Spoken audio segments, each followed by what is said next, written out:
तो finally Bihar ANM के लिए जो 5006 पदों पर बहाली निकली है एनएचएम के तरफ से।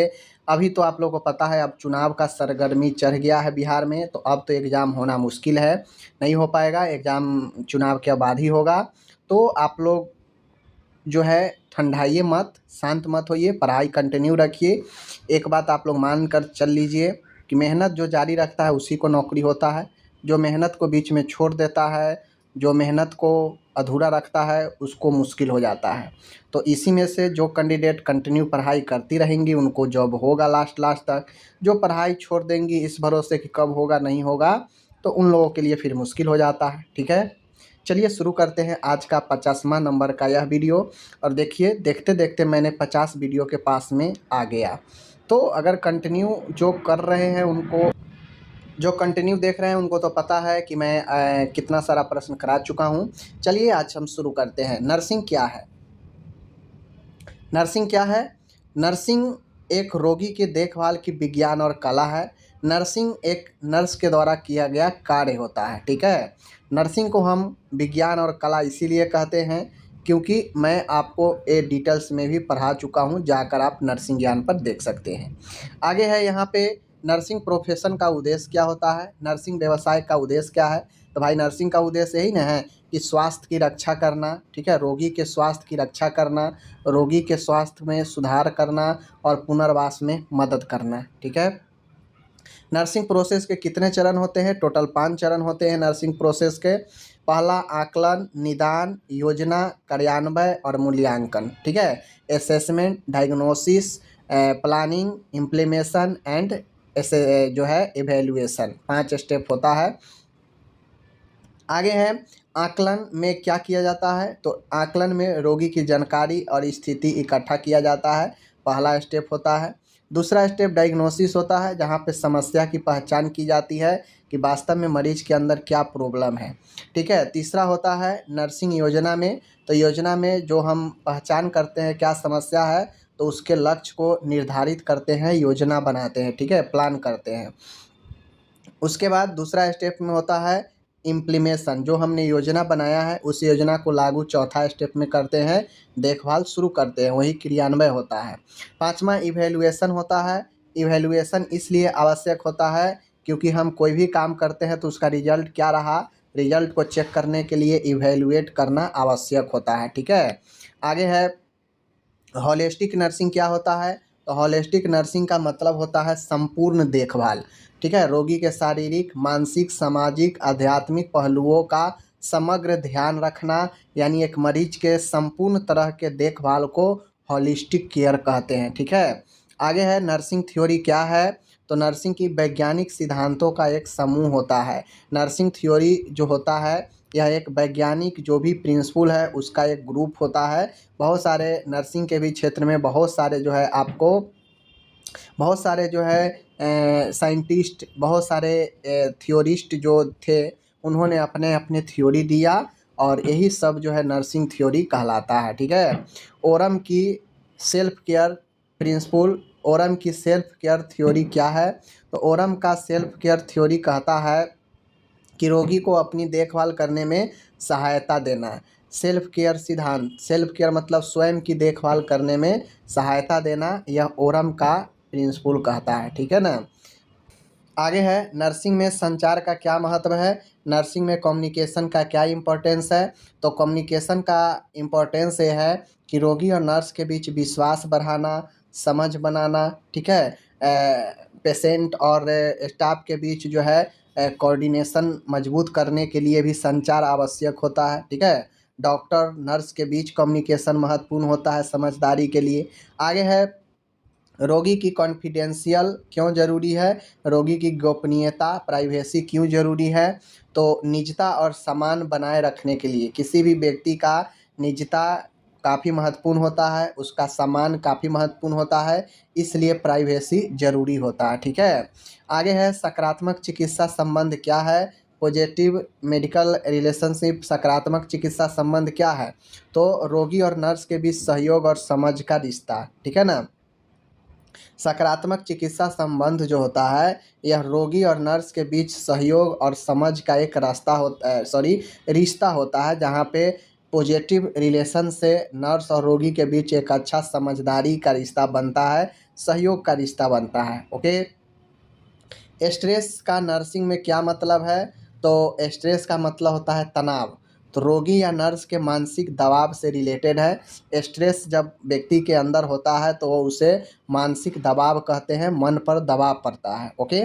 स्वास्थ्य शिक्षा का उद्देश्य क्या है? हेल्थ एजुकेशन का पर्पज यही है कि रोगी को स्वास्थ्य से जुड़ी हुई जानकारियाँ प्रदान करना, यही जो है हेल्थ एजुकेशन का उद्देश्य होता है। आगे है प्राथमिक स्वास्थ्य देखभाल क्या है? तो प्राथमिक स्वास्थ्य देखभाल जो है रोग की रोकथाम और प्राथमिक उपचार होता है। प्राथमिक प्राइमरी केयर का मतलब है कि रोगी के रोग के रोकथाम और प्राथमिक उपचार, ठीक है ना। आगे है नर्सिंग में नैतिकता का क्या महत्व है? तो नर्सिंग में नैतिकता का महत्व ये है कि ये जो है सही और गलत के बीच निर्णय लेने में मार्गदर्शन देता है। तो नैतिकता हर एक फील्ड में होता है, तो नर्सिंग में भी नैतिकता का महत्व ये है कि सही और गलत के बीच निर्णय लेने में यह मार्गदर्शन दिखाता है। ठीक है।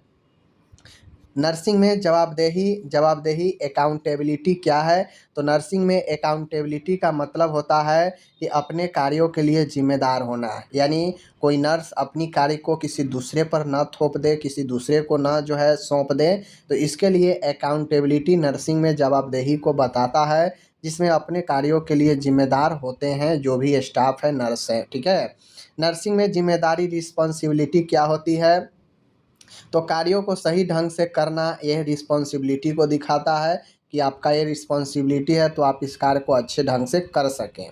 संक्रमण नियंत्रण क्यों ज़रूरी है? तो कोई भी जो रोग होता है उस रोग में संक्रमण बहुत भूमिका निभाता है।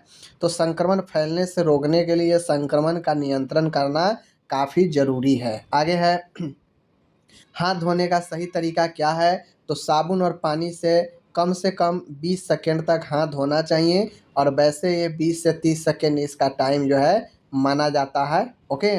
सर्जिकल मास्क कब पहनना चाहिए? संक्रमण से बचाव के लिए सर्जिकल मास्क जो है पहनना चाहिए। आगे है हाइजीन में क्या शामिल है? तो हाइजीन का मतलब होता है स्वच्छता, साफ सफाई से, तो यही हाइजीन होता है। ओके। आगे है आगे है यहाँ पे रोगी की पोषण की ज़रूरत क्यों समझनी ज़रूरी है? तो रोगी की पोषण इसलिए समझनी ज़रूरी है क्योंकि पोषण पोषण कहा जाए तो जो भोजन हम लोग लेते हैं वह भोजन पर ही डिपेंड करता है कि अगर कोई व्यक्ति रोगी है तो कितना ज़्यादा रिकवरी होगा। ठीक है ना। तो स्वास्थ्य बनाए रखने के लिए, स्वास्थ्य को बेहतर करने के लिए रोगी को पोषण की ज़रूरत होती है, और ये समझना ज़रूरी है। मान के किसी को पेट की समस्या है और उसको कस के मिर्च मसाला वाला आहार देंगे, भोजन देंगे, तो उसका पेट का समस्या ठीक होगा? नहीं होगा। इसी प्रकार से अगर किसी को किडनी का रोग है और उसको हाई प्रोटीन वाला समस्या लो प्रोटीन देंगे तो उसको दिक्कत होगा, क्योंकि बॉडी से उसका प्रोटीन जा रहा है, तो हाई प्रोटीन ही देंगे तब तो उसके बॉडी में प्रोटीन थोड़ा सा आएगा। तो कुल मिला के रोगी के पोषण इसलिए समझना ज़रूरी है ताकि आप मरीज को स्वस्थ बना कर रख सके और जो है मरीज को बेहतर हो कर सके। ठीक है। पानी की कमी से क्या समस्या हो सकता है? तो पानी की कमी से बॉडी में डिहाइड्रेशन हो सकता है। ओके। स्वस्थ शरीर के लिए कितनी मात्रा में पानी पीना चाहिए? तो लगभग 8 से 10 गिलास प्रतिदिन पीना चाहिए एक स्वस्थ शरीर के लिए।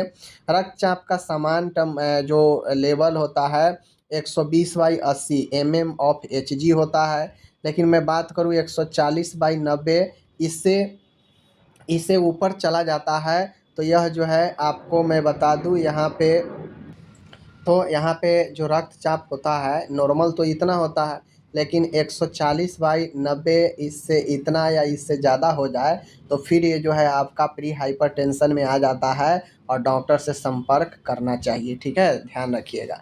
आगे है टेम्परेचर मापने के लिए कौन से तरीके हैं? तो 3 तरीका, ओरल, रेक्टल और एक्जिलरी। ठीक है, बगल से, मलाशय से और मुख से, ये 3 तरीके से आप टेम्परेचर ले सकते हैं। आगे है नाड़ी मापना क्यों ज़रूरी होता है? तो पल्स मापना इसलिए ज़रूरी होता है कि आप हृदय की दर और लय को समझ पाएँ कि हृदय किस गति से हार्ट बीट कर रहा है, किस लय से धड़क रहा है, ठीक है ना। श्वसन दर क्या होती है, तो प्रति मिनट सांस लेने की संख्या, 1 मिनट में कोई भी व्यक्ति कितनी बार सांस ले रहा है यह बताता है श्वसन दर, ठीक है ना। आगे है रोगी को सही स्थिति में क्यों रखना जरूरी होता है, तो रोगी को आराम और रोगी के ज़रूरतों के अनुसार रोगी को हम सही स्थिति में रखते हैं। दर्द का मूल्यांकन कैसे करते हैं, तो दर्द का मूल्यांकन हम तीव्रता के अनुसार स्थान और प्रकार पूछकर जो है हम लोग क्या करते हैं, दर्द का मूल्यांकन करते हैं कि दर्द कितना तेज़ी से हो रहा है, ठीक है, दर्द किस जगह पर हो रहा है, दर्द का पैटर्न क्या है, ये पूछकर हम मूल्यांकन करते हैं। आगे है पेन मैनेजमेंट क्या है, दर्द का प्रबंध, तो दर्द को नियंत्रित करने की प्रक्रिया दर्द का प्रबंध होता है, ठीक है। नर्सिंग में फर्स्ट एड का क्या महत्व है, तो देखिए नर्सिंग में फर्स्ट एड प्राथमिक उपचार जो होता है यह इमरजेंसी कंडीशन में जीवन बचाने के लिए किया जाने वाला जो है प्रयास होता है, ठीक है। रक्तस्राव रोकने के तरीके क्या हैं, तो रक्तस्राव रोकने के तरीके हैं कि आप वहाँ पे प्रेशर दें, ठीक है, वहाँ पे जो चोट है उसकी सफाई करें, ये आपके जो है रक्तस्राव रोकने के उपाय हैं, ओके। हाँ, आगे है यहाँ पे स्वच्छता में हाथों का कीटाणुनाशन उपयोग करें, तो स्वच्छता में हाथों का कीटाणुनाशक उपयोग कब करें, तो जब हाथ गंदे न हो, जल्दी सफाई के लिए जो है हम इसका उपयोग कर सकते हैं, ठीक है। आगे मैं बढ़ता हूँ, यहाँ पे आगे है, यहाँ पे कह रहा है कि रोगी की दवा समय पर देना क्यों ज़रूरी है, तो रोगी को दवा समय पर देना इसलिए ज़रूरी होता है कि दवा प्रभावी हो और रोग नियंत्रण में रहे। दवा को प्रभाव दिखाने के लिए भी समय मिलना चाहिए, इसलिए सही समय पर देना ज़रूरी होता है। इंजेक्शन देते समय सावधानी रखना चाहिए, क्या चीज़ का, सही मात्रा का, सही जगह का, साफ़ सफाई का, क्योंकि आप बिना सफाई के आप इंजेक्शन दे देंगे तो वह इन्फेक्शन पैदा कर सकता है, ओके। नर्सिंग में मरीज के अधिकार क्या है, तो सभी मरीज जो अस्पताल में भर्ती होते हैं उसका भी अधिकार होता है। जिस प्रकार से एक बदमाश जेल में बंद होता है, तो जेल में बंद होने के बाद भी उसके पास अधिकार होता है कि वह अपने पक्ष रख सकता है, अपने लड़ाई लड़ सकता है आगे भी। तो उसी प्रकार से कोई मरीज अस्पताल में भर्ती होता है तो मरीज का भी अधिकार होता है कि उसे क्या क्या मिलना चाहिए और वो उसे जो है किस किस चीज़ का उसके पास अधिकार है। तो अधिकार है कि उसका सामान हो, उसका जानकारी, उसकी गोपनीयता, इन सब पर ध्यान दे, यह उसका जो है अधिकार है, ओके। आगे है मरीज के साथ सहानुभूति क्यों ज़रूरी है, तो मरीज के साथ सहानुभूति सिंपैथी इसलिए ज़रूरी है ताकि भावनात्मक समर्थन, इमोशनली आप उसे सपोर्ट कर सके, इमोशनली उसे जो है मजबूत कर सके। तनाव प्रबंधन के क्या तरीके हैं, तो स्ट्रेस मैनेजमेंट में आप योग कर सकते हैं, ध्यान कर सकते हैं, व्यायाम कर सकते हैं, यह तनाव प्रबंधन का उपाय है, ठीक है। आगे है यहाँ पे स्वास्थ्य का समान अर्थ क्या है, हेल्थ का मीनिंग क्या है, तो शारीरिक, मानसिक और सामाजिक तंदुरुस्ती। स्वास्थ्य का मतलब ये नहीं है कि शारीरिक रूप से फिट है, मानसिक रूप से फिट है तो हमारा स्वास्थ्य बेहतर है, नहीं। स्वास्थ्य तभी बढ़िया होता है जब शारीरिक, मानसिक और सामाजिक रूप से भी व्यक्ति जो है अपने आप को स्टेबल है, तभी जाके जो है उसे स्वास्थ्य का सही अर्थ मिल पाता है। बात समझ गए। आगे बढ़ता हूँ, आगे है बीमारी क्या होता है, डिजीज क्या होता है, तो डिजीज शरीर या मन की एक अस्वस्थ स्थिति होता है, एक असमान जो है कंडीशन होता है बीमारी, जहाँ पे व्यक्ति के शारीरिक अंग जो है प्रभावित होते हैं। अच्छी पोषण के लाभ क्या है, तो अच्छी पोषण का लाभ है कि रोग प्रतिरोधक क्षमता बढ़ता है, आपके बीमारी से आपका बॉडी लड़ता है, ठीक है, मजबूती मिलता है। संतुलित आहार में क्या शामिल होता है, तो बैलेंस डाइट में कार्बोहाइड्रेट, प्रोटीन, वसा, विटामिन, खनिज, ये सब मौजूद होते हैं जितना चाहिए बॉडी को। तनाव के लक्षण क्या है, तनाव स्ट्रेस के लक्षण होता है, व्यक्ति चिड़चिड़ापन होने लगता है, व्यक्ति को थकान, व्यक्ति को नींद नहीं आता है स्ट्रेस में जब रहता है। तो अच्छी नींद के लिए क्या करें, तो नियमित समय पर आप सो और आरामदायक माहौल में सोएं, तो ये अच्छी नींद आपको ज़रूर लगेगा। अब मान के कभी आप 12 बजे सोते हैं रात को, कभी 10 बजे सोने का प्रयास कीजिएगा तो नींद नहीं आएगा, नींद का एक समय बनाना चाहिए कि हमें 10 से लेकर 5 बजे तक सोना है और ये काफ़ी होता है। बात समझ गए? आगे है बचाव टीकाकरण का महत्व क्या है।